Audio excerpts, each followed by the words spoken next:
अस्सलाम वालेकुम। Welcome back to another video. और आज की वीडियो में हम देखेंगे कि साइन इन पेज कैसे एक यूआई सिंपल यूआई मैंने निकाल के रखी हुई है, वो यूआई हम बनाएंगे। साइन इन की है, साइन इन का पेज बनाएंगे। हम ये देखेंगे कि एंगुलर में राउटिंग कैसे होती है और बहुत कुछ देखेंगे। तो आइए वीडियो स्टार्ट करते हैं। तो इस वक्त आप मेरी स्क्रीन पे देख रहे हैं, ये वही प्रोजेक्ट है जो लास्ट वीडियो में हमने सेटअप किया था।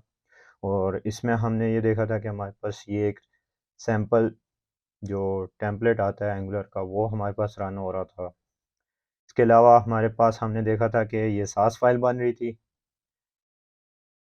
ये हमारे पास टीएस फाइल बन रही थी। तो सबसे पहले तो हम ये देखते हैं कि हमारे पास ये मॉड्यूल फाइल किस लिए। बेसिकली ये मेन मॉड्यूल फाइल होती है एंगुलर की। इस फाइल में आपके कंपोनेंट्स और आपके जितने भी मॉड्यूल्स होते हैं वो बेसिकली वो रन ऐड हो रहे होते हैं, यहाँ पे बेसिकली इंपोर्ट हो रहे होते हैं। इसके अलावा अगर आप देखें तो आपके पास कंपोनेंट्स बने हैं। अब हर कंपोनेंट की ना आपके पास ये फाइल्स बनती हैं। बेसिकली ये वो फाइल होती है जो टाइपस्क्रिप्ट की फाइल होती है। आपकी जितनी भी बिजनेस लॉजिक होती है वो इस फाइल में आती है। अब इस फाइल में आप देख सकते हैं कि आपके पास ये एक टेम्पलेट यूआरएल आ रहा है। बेसिकली ये उस फाइल का पाथ है जिसमें हम अपनी एचटीएमएल लिखेंगे। उसके अलावा हमारे पास ये स्टाइल्स यूआरएल्स आ रहे हैं, इसमें हमारे पास वो सास फाइल का पाथ आ रहा है जिसमें हमारी सीएसएस पड़ी हुई है। ये बेसिकली यहाँ पे ये दोनों पाथ कनेक्ट होते हैं और बिजनेस लॉजिक यहाँ पे होती है, तो तब जाके हमारा एक कंपोनेंट कंप्लीट होता है एंगुलर में। इसके अलावा हमारे पास ये एक टाइपस्क्रिप्ट की फ़ाइल बन रही होती है। ये फ़ाइल बेसिकली ऑटो जनरेटेड होती है। इसमें हमें कुछ ऐसी लॉजिक्स और ऐसा कुछ काम नहीं होता, ये बस राउटिंग और कुछ एंगुलर के मॉड्यूल्स के रिलेटेड। अगर आप ये फ़ाइल ना भी बनाएं तो कोई फ़र्क नहीं पड़ता। मोस्टली हम ये 3 फाइल्स बनाते हैं, एचटीएमएल, साथ और टीएस फाइल। अब जो HTML फाइल है, लेट्स सपोज हम ये कोड ख़त्म करते हैं, मैं इस प्रोजेक्ट को रन कर लेता हूँ। एंड एंगुलर का प्रोजेक्ट रन करने के लिए कमांड यूज़ होती है NGS। बेसिकली हम कहते हैं ng सर्व। ये कमांड हम यूज़ करते हैं जिससे हमारा एंगुलर का जो प्रोजेक्ट है वो रन होता है। और ये देखें, इसने मुझे बता दिया कि ये कम्प्लीटली सक्सेसफुल हो गया और इस यूआरएल पे ये रन हो रहा है। ये यूआरएल मैं ओपन कर लेता हूँ। ये बेसिकली ये फर्स्ट प्रोजेक्ट के नाम से हेडिंग आ गई है, ये यूआरएल आ गया और ये पेज रन हो गया। अच्छा, अगर आप देखें तो हमारे पास इसमें ये टाइटल आ रहा है, जो टाइटल हमारे पास यहाँ पे कॉल होता है, हम इसको चेंज कर सकते हैं। इसके अलावा हम इसमें नए पेजेस ऐड कर सकते हैं, राउटिंग ऐड कर सकते हैं। तो आइए हम स्टार्ट करते हैं। सबसे पहले तो मैं यहाँ पे एक न्यू टर्मिनल ओपन कर लेता हूँ। और सबसे पहले मैं क्या करता हूँ कि मैं इसमें ऐप के अंदर एक पेजेस का फोल्डर बनाता हूँ और उसमें एक साइन इन का टेम्पलेट बना कंपोनेंट ऐड कर लेता हूँ। तो आइए पहले उसकी कमांड। अब कंपोनेंट ऐड करने के लिए हमारे पास एंगुलर का ng जनरेट कंपोनेंट, जी जनरेट सी कंपोनेंट, और इसके बाद हम इसको देते हैं पाथ। अब पाथ बेसिकली स्टार्ट होता है आपके मॉड्यूल से नेक्स्ट। तो हम यहाँ पे लेट्स सपोज इसको कह देते हैं कि आपने जाना है pages slash sign in slash sign in का कंपोनेंट ये बना देगा। तो ये देखें, मेरे पास ये एक पेजेस का फोल्डर बना, उसके अंदर एक साइन इन का फोल्डर बना और उसके अंदर एक साइन इन के फोल्डर के अंदर एक साइन इन के कंपोनेंट बन गया जिसमें HTML आ गई, ये सब आ गया। अब हमारे पास आता है कि हमने इसको राउट कैसे करना है। तो ये हमारे पास एंगुलर की राउटिंग मॉड्यूल होता है। बेसिकली ये इसमें हम अपने सारे राउट्स ऐड कर रहे होते हैं। तो सबसे पहले हम यहाँ पे अपना कंपोनेंट इंपोर्ट करा लेते हैं। तो हमारे कंपोनेंट का नाम है साइन इन कंपोनेंट। ये मैंने कंपोनेंट इंपोर्ट करा लिया। अब यहाँ पे बेसिकली राउट्स बनते हैं। तो पाथ पाथ हम लेट्स सपोज हम देते हैं साइन इन, और उसके बाद ये कंपोनेंट लेगा जो कि होगा हमारा साइन इन कंपोनेंट। कंपोनेंट दे दिया।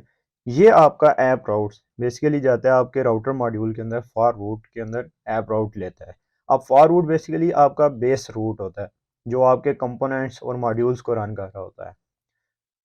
अब जब हमने ये एक बना दिया तो अब हमें क्या करना पड़ता है कि हमें अपनी HTML फाइल के अंदर अपना राउटर जो होता है वो ऐड करना पड़ता है। तो राउटर का आउटलेट हम यहाँ पे ऐड कर देते हैं। जब ये राउटर का आउटलेट ऐड हो गया, हमने सेव किया। अब देखें, इस वक्त हमारे पास इस पेज पे कुछ नहीं शो हो रहा, लेकिन अगर हम इसके आगे अपने राउट पे जाएं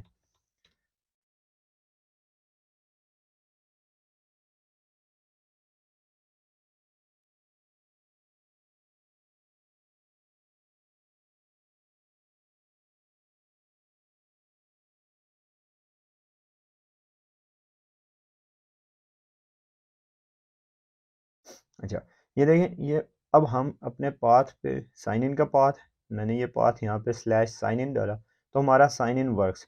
बेसिकली ये वाला राउट कॉल हुआ है जो साइन इन का राउट हमने बनाया था। अब ये तो होगी हमारी राउटिंग कि हमने कैसे अपना एक कंपोनेंट बनाया, एक पेज बनाया, उस पेज को राउट में ऐड किया और वो राउट कैसे हमारे कंपोनेंट्स को यहाँ पे नेविगेट कर रहा है। अब हम एक यूआई की तरफ, ये मैंने एक सिंपल यूआई ड्रिबल से फाइंड किया है, बहुत अच्छा यूआई यूएक्स बना हुआ है। आप देख सकते हैं कि एक बेटर और एक अच्छा यूआई के हिसाब से लॉगिन पेज बना हुआ है। तो हम कोशिश करते हैं कि आज हम इस वीडियो में इस पेज को एज इट इज़ कोड करें ताकि आपको समझ आ सके और दूसरा आप लोगों को पता लग सके कि कैसे हमारी सास यूज़ हो रही होती है और कैसे एचटीएमएल यूज़ हो रही होती है। तो सबसे पहले तो हम यहाँ से स्टार्ट करते हैं और हम देखते हैं कि हमारा एक मेन पेज है जो कि दो हिस्सों में कन्वर्ट हो रहा है। तो सबसे पहले हम इस चीज़ को कर लेते हैं।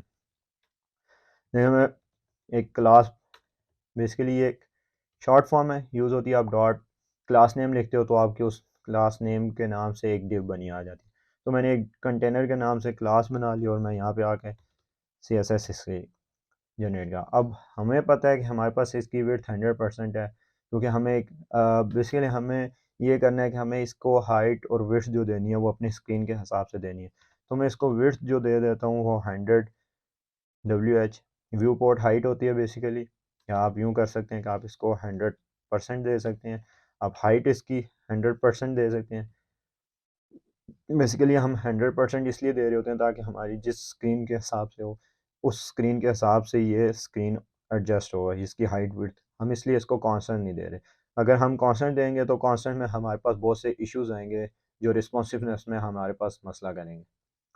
अच्छा, उसके बाद हमें नज़र आ रहा है कि हमारा जो कंटेनर बेसिकली बन रहा है, अगर हम यहाँ पे देखें तो हमारे पास ये कंटेनर जो बन रहा है ये बेसिकली डिवाइड हो रहा है और इसमें दो व्यूज़ आ रहे हैं। तो हम यहाँ पे इसको डिवाइड कर देते हैं। अच्छा, अब डिवाइड जब हम करेंगे तो डिवाइड करने के लिए क्या होगा कि हम इस डिव के अंदर दो क्लासेस बना लेते हैं। लेट्स सपोज मैं एक क्लास बना लेता हूँ साइन इन कंटेनर के नाम से, ये मैंने एक क्लास बना ली। और नेक्स्ट क्लास में एक बना लेता हूँ, लेट्स सपोज हीरो सेक्शन के नाम से, हीरो सेक्शन के नाम से मैंने ये क्लास बना ली।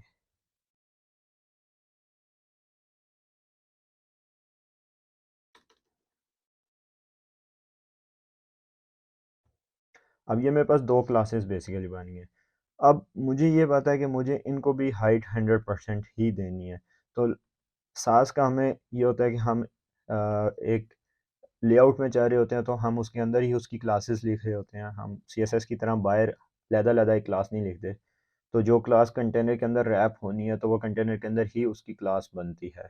ये हमें सास ऑल्दो कि अगर हम इसको बाहर भी बना लेते हैं तो कोई इशू नहीं है, लेकिन हम कोशिश करते हैं कि हम इसको इसके अंदर ही यूज़ करते हैं। अब मेरे पास एक साइन इन का कंटेनर बन गया बेसिकली। तो मुझे पता है कि मैंने इसको हाइट 100% देनी है, क्योंकि मैंने डिज़ाइन में देख लिया मुझे हाइट 100% ही चाहिए। विड्थ मुझे चाहिए 50%, तो मैंने इसकी 50% हाइट विड्थ दे दी। उसके अलावा मुझे इसका बैकग्राउंड वाइट चाहिए तो मैंने इसको बैकग्राउंड कलर वाइट दे दिया।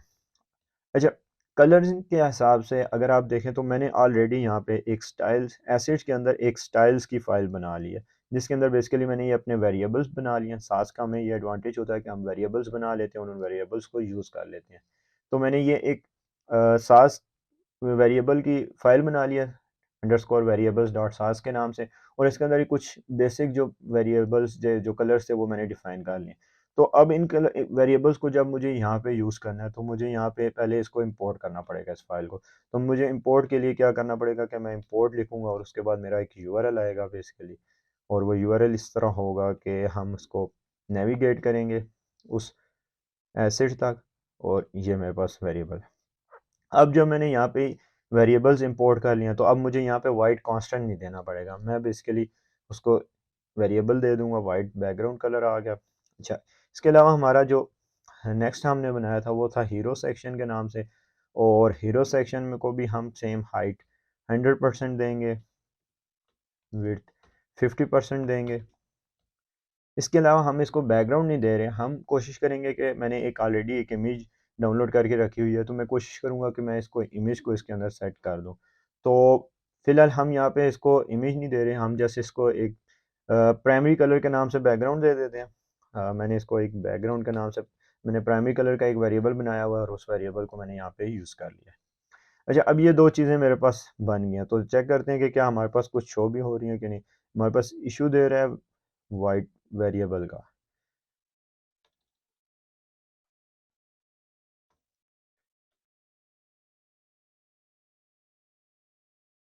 तो हमारे पास ये वेरिएबल्स फाइल्स हमारी इंपोर्ट नहीं ठीक हुई थी, तो हमने फाइल इंपोर्ट कर ली। अच्छा, अब ये हमारे पास शो क्यों नहीं कर रहा? अब बेसिकली जब हम 100% विड्थ हाइट 100% देते हैं, तो हमारी वो विड्थ और कंटेनर उस वक्त तक शो नहीं होते जब तक हम उनके अंदर कुछ डिफाइन नहीं कर सकते।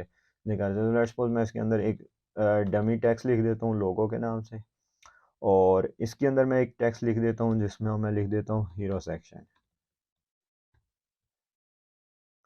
अब देखें, ये इसने हमारा ये 50% विड्थ उठाई है और बैकग्राउंड उठा लिया जो कि हमारा प्राइमरी कलर था। लेकिन हम चाह रहे थे कि हमारा ये जो सेक्शन है ये बेसिकली दोनों आमने सामने है। तो इसके लिए हमारे पास जो यूज़ होता है वो हम यूज़ करेंगे डिस्प्ले फ्लेक्स की एक प्रॉपर्टी यूज़ होती है। बेसिकली फ्लेक्स आपकी लेआउट कंट्रोल्स करता है। आप फ्लेक्स और ग्रिड दोनों यूज़ कर सकते हैं, लेकिन मैं प्रेफर करता हूँ कि फ्लेक्स यूज़ करें। तो फ्लेक्स ही हम एक डिस्प्ले फ्लेक्स कर लेते हैं इसको, ये सीएसएस की प्रॉपर्टी। जब फ्लेक्स आप करेंगे तो फ्लेक्स की डायरेक्शन बाय डिफ़ॉल्ट रो होती है। तो ये देखिए, ये दोनों रो में कन्वर्ट हो गए हैं। अगर मैं आपको दिखाऊँ कि मैं इसको कमेंट करता हूँ फ्लेक्स को, तो ये देखिए, ये हमारे पास ये बाय डिफ़ॉल्ट कॉलम में आते हैं। आपकी डिव्स जो होती हैं हमेशा कॉलम्स में चल रही होती हैं। तो हम जब हमें कुछ ऐसा बनाना होता है जो कि हमने बेसिकली रो वाइज़ लेके चलना होता है, तो हम उसके लिए फ्लेक्स यूज़ करते हैं। और फ्लेक्स जब हमने यूज़ कर लिया, ये बेसिकली इसने इसको रो में कर दिया। अब नेक्स्ट जो हमारे पास चीज़ आती है, वो आती है कि हमने इनको हाइट 100% देनी है। तो हाइट 100% किस तरह होगी? हाइट 100% इस तरह होगी कि हम जब इसमें कंटेंट ऐड करेंगे तो ये कंटेंट के हिसाब से हाइट अपनी एडजस्ट करेगा। तो जब हमें फ़ोर्सफुली चाहिए होता है कि हमने किसी चीज़ की हाइट को फ़ोर्सफुली करना है, तो हम उसके लिए व्यू पोर्ट प्रॉपर्टी यूज़ करते हैं। व्यू पोर्ट की प्रॉपर्टी जब आप यूज़ करते हैं तो वो उसको फ़ोर्सफुली हाइट को स्क्रीन के मुताबिक कर देता है। जितनी आपकी स्क्रीन की हाइट होती है बेसिकली उतनी स्क्रीन वो की हाइट उसमें ऐड कर देता है। तो ये 2 हमारे पास अब बेसिक सेक्शंस बन गए हैं बेसिकली। अगर आप देखें तो हमारे ये 2 सेक्शन भी इसी तरह ही यूज़ हो रहे हैं। तो ये हमारे पास यहाँ पे 2 सेक्शन। अब सबसे पहले तो हम ये करते हैं कि हम इस सेक्शन में एक इमेज ऐड कर लेते हैं, जो हम पहले कह रहे थे कि हम इसमें इमेज ऐड करेंगे। मैं अपनी एक्स्ट्रा फाइल्स बंद कर देता हूँ और इनको मैं साइड बाय साइड ओपन कर लेता हूँ तो आगे हमारे लिए ईज़ी रहे। अच्छा, जो हमारी ये हीरो सेक्शन है बेसिकली हमने इसमें एक इमेज सेट करनी है, तो मैंने इमेज की एक प्रॉपर्टी लगा दी और इसको मैं एक सोर्स दे देता हूँ। अब सोर्स जो बेसिकली मैं इसको दूंगा वो मैं अपने एसेट्स में से इमेजेस में से एक बैकग्राउंड इमेजेस के अंदर एक बैकग्राउंड की मैंने ऑलरेडी फाइल बना रखी है। ये मैं फाइल इसको दे सर। अब जब मैंने ये फाइल ऐड की है बेसिकली तो यहाँ पे एक इमेज आ जाएगी। ये एक इमेज आ रही है, लेकिन ये बहुत बड़ी एक इमेज आ रही है और हमें इतनी बड़ी इमेज नहीं चाहिए। तो हम इस इमेज को बेसिकली सेट करेंगे, और सेट किस तरह करेंगे कि हम बेसिकली जो हमने ये हीरो सेक्शन बनाया था, हम इसकी जितनी भी प्रॉपर्टीज़ हैं ये सारी इसको साइन कर देंगे। और क्योंकि हमें इस डिव में और कोई काम नहीं चाहिए तो हम इस डिव को ख़त्म कर देंगे। अब हमारे पास एक इमेज जस्ट हमें चाहिए थी और उस इमेज की ये प्रॉपर्टीज थी। अच्छा, जब आप ये देखते हैं तो अब ये देखें, ये बिल्कुल परफेक्ट आपके पास एक इमेज साइड पे आ गई है। अच्छा, नेक्स्ट चीज़ एक चीज़ हमें देखनी है कि हमारे पास ये पैडिंग क्यों ले रहा है, तो उसके लिए हमें मेन स्टाइल्स हम चेक कर लेते हैं। यहाँ पे तो नहीं कोई ऐसा इशू। अच्छा, हमारे पास ना अभी यहाँ पे ये एक इशू आ रहा है, और वो ये है कि हमारे पास ये बाय डिफ़ॉल्ट पैडिंग ले रहा है। तो हमें इस चीज़ को टेस्ट करना पड़ेगा। लेकिन हम इस चीज़ को टेस्ट किस तरह कर सकते हैं कि हमें यहाँ पे ये डिबगिंग करनी पड़ेगी। इसके अलावा आप देखें कि हमारे पास अब ये वाला एक सेक्शन रह गया है जिसमें हमने बेसिकली ये एक चीज़ बनानी है। तो सबसे टॉप पे तो हमारे पास ये एक लोगो आ रहा है बेसिकली, तो हम सबसे पहले कोशिश करते हैं कि ये लोगो यहाँ पे लगा लें। अब क्योंकि हमारे पास कोई ऐसा लोगो तो है नहीं, तो हम डमी एक टेक्स्ट ऐड करेंगे।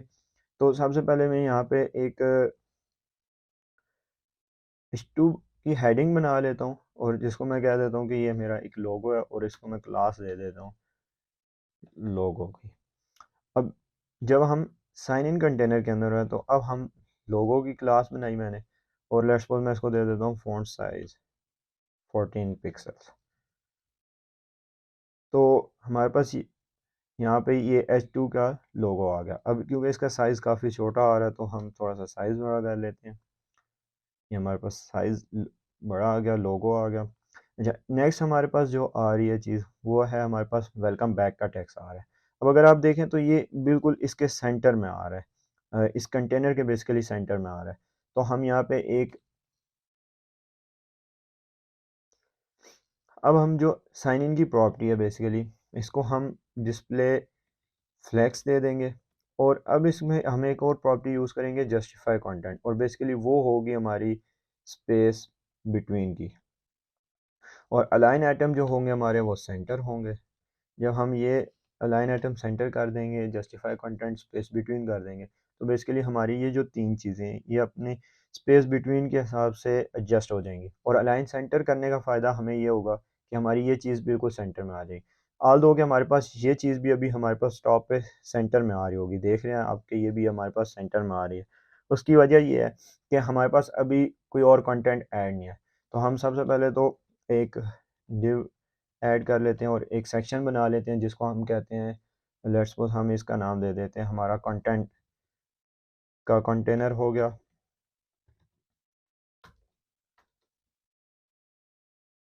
अच्छा, लास्ट में हमारे पास एक आ जाएगा जो कि होगा हमारा H2 ही होगा। हम H2 बना लेते हैं और ये बेसिकली हमारा होगा फुटर और हम इसको दे देते हैं फुटर। अब अगर आप देखें तो ये बाय डिफ़ॉल्ट इसने इसको रो में कर दिया।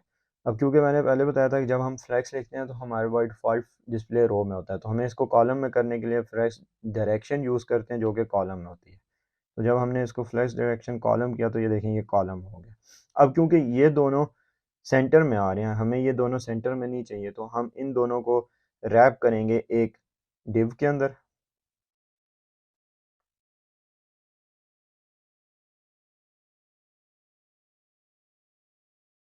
और इस डिव को जो हम क्लास देंगे वो हम कह देते हैं टॉप की क्लास दे देते हैं। और टॉप की क्लास बेसिकली क्या कर रही होगी कि आपकी जो टॉप की क्लास है ये आपकी विड्थ ले रही होगी 100%। अब ये जो विड्थ है ये बेसिकली इस पेरेंट के हिसाब से 100% एडजस्ट कर रही होगी। ये ऑल ओवर द स्क्रीन की 100% नहीं ले रही होगी, बेसिकली अपने पेरेंट की ले रही होगी। तो जैसे हमने ये सेम टॉप बनाया, हम इस चीज़ को कुछ और नाम भी दे सकते हैं। हम फुल विड्थ का एक सेक्शन बना लेते हैं जो कि हमने इसको दोबारा भी यूज़ करना है। तो हम यहाँ पे इसको चेंज करके फुल विड्थ कर देते हैं। अब ये जो क्लास हमारी यूज़ हुई है हम सेम क्लास यहाँ पे यूज़ कर लेंगे।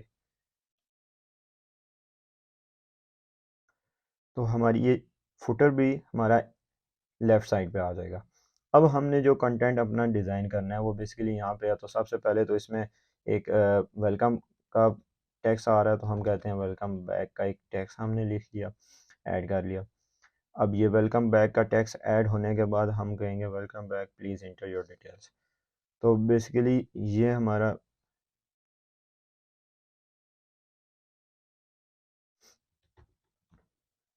इसके ऊपर हम एक हेडिंग ऐड करेंगे जो कि होगी वेलकम बैक की। दो चीज़ें आ गई हमारे पास। अच्छा, नेक्स्ट हमारे पास आ रही है कि हमें एक ईमेल बन रही है और एक हमारे पास कंटेनर आ रहा है इनपुट का। तो बेसिकली हमारे पास एक डिव बनेगी जिसको हम कह देंगे कि हमारा इनपुट कंटेनर होगा।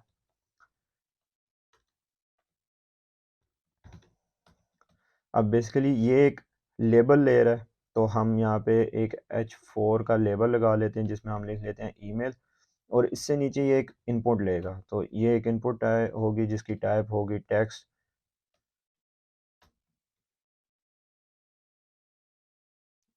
अच्छा, अगर अभी आप देखें हमारे पास जो अभी तक चीज़ें बनी हैं तो वो कुछ इस तरह का हमारा पेज शो हो रहा होगा कि हमारे पास एक ईमेल आ रही है और एक ये आ रहा है। अगर मैं यहाँ पे इसको चेंज कर देता हूँ और हम इसको कस्टम दे देंगे, हम क्लास दे देते हैं लेबल की और इसको हम क्लास दे देते हैं हमारी इनपुट की। दो चीज़ें होगी। अब अच्छा, अगर हम आप देखें तो हमारे पास ये जो है ये अपने पेरेंट की राउंड अबाउट 60% विड्थ ले रहा है। तो हम इसको क्या करेंगे, हम बेसिकली ये करेंगे कि हमारे पास जो कंटेंट कंटेनर है, बेसिकली ये जो कंटेंट कंटेनर है हमारा, बेसिकली ये हमारे पेरेंट, अब पेरेंट की ये लेगा विड्थ 60%। ठीक हो गया। 60% विड्थ लेने के बाद लेट्स सपोज अगर हम इसको एक बैकग्राउंड कलर देते हैं टेस्ट करने के लिए, हम कहते हैं जी इसका बैकग्राउंड कलर ये हो जाए, तो ये देखें ये हमारा पेरेंट की 60% विड्थ ले रहा है। लेट्स सपोज हम इसको थोड़ी इंक्रीज़ करते हैं और 65% कर दें। अब ये हमारे पास 65% पे आ गया। जब ये हमारे पास 65% पे आ गया है तो हमें पता है कि हमारा ये कंटेनर 65, तो अब जो हमारा बेसिकली इनपुट कंटेनर होगा, इनपुट कंटेनर जो होगा हमारा वो बेसिकली अपने पेरेंट की 100% विड्थ ले रहा होगा।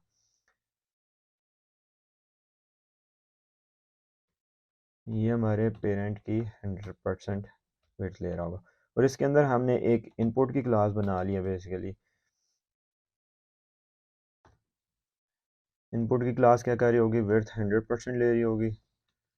अच्छा, ये हाइट ले रही होगी, लेट्स सपोज हम कहते हैं 10 पिक्सल की हाइट ले रही है। और आउटलाइन हमें नहीं चाहिए, आउटलाइन हम नन कर देंगे। बॉर्डर हमें नहीं चाहिए, बॉर्डर हम 0 पिक्सल कर देंगे। हमें बैकग्राउंड चाहिए और बैकग्राउंड हमें ग्रे चाहिए, तो हमने ये ग्रे ले लिया। देख सकते हैं आपके पास आ गया। हाइट थोड़ी हमें इंक्रीज़ करनी पड़ेगी, तो लेट्स सपोज हम इसकी हाइट 20% कर देते हैं। 20 भी कम है तो हम इसको 40 कर देते हैं। और हमारे पास एजेस राउंड आ रहे थे तो हम इसको बॉर्डर रेडियस ऐड कर देते हैं। ये हमने एक बॉर्डर रेडियस ऐड कर दिया जो कि होगा, लेट्स सपोज हम कहते हैं 10 पिक्सल का बॉर्डर रेडियस दे देते हैं। ठीक हो। इसके अलावा हम इसे मार्जिन टॉप दे देते हैं। मार्जिन टॉप हम इसको दे देते हैं 5px का, 5 पिक्सल्स जिसे हम कहते हैं। ठीक हो गया। अब बेसिकली ये सेम टेक्स्ट हमारा कॉपी पेस्ट हो जाएगा और हम यहाँ पे चेंज कर देंगे और ये हमारा टेक्स्ट आ जाएगा पासवर्ड। तो हमारी बेसिकली ये दो फील्ड्स बन जाएंगी। अब क्योंकि इनपुट कंटेनर है तो इनपुट कंटेनर में हम इसको मार्जिन टॉप दे देते हैं ताकि हमारा गैप आ जाए बीच में 15 पिक्सल का। अब अगर आप देखें तो ये हमारे पास ईमेल बन गई, पासवर्ड बन गया। ठीक है, इससे नीचे हमारे पास एक बटन आ रहा है, तो हम एक बटन बना लेते हैं सबसे पहले मीडियन, और हम इसको कह देते हैं लॉगिन। अब बेसिकली BTN जो है वो आपके कंटेंट कंटेनर के अंदर आ रहा है, तो आप यहाँ पे आके डॉट BTN की क्लास बना लेंगे। अब इसको बेसिकली बैकग्राउंड कलर आप इसका प्राइमरी कलर देंगे और विड्थ आप इसको 100% देंगे। हाइट आप इसको 50 पिक्सल्स दे सकते हैं। अब अगर आप देखें तो ये आपका बटन बना आ गया, लेकिन ये उस तरह नहीं आ रहा जिस तरह हमें डिज़ाइन में चाहिए। तो कुछ चेंजेस हैं डिज़ाइन में।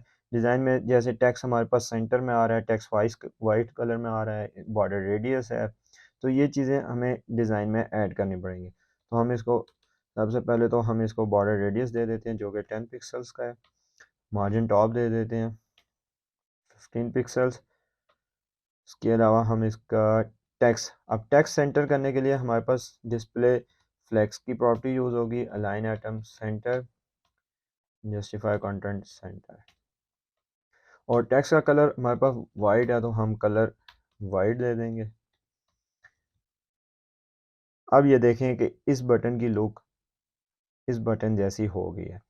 आल दो कि हम फ़ॉन्ट सेम नहीं यूज़ कर रहे क्योंकि अभी हम फ़ॉन्ट फैमिली वो वाली यूज़ नहीं कर रहे जो कि ये फ़ॉन्ट फैमिली यूज़ हो रही है। हम जस्ट इसको प्रैक्टिस के लिए यूज़ कर रहे हैं।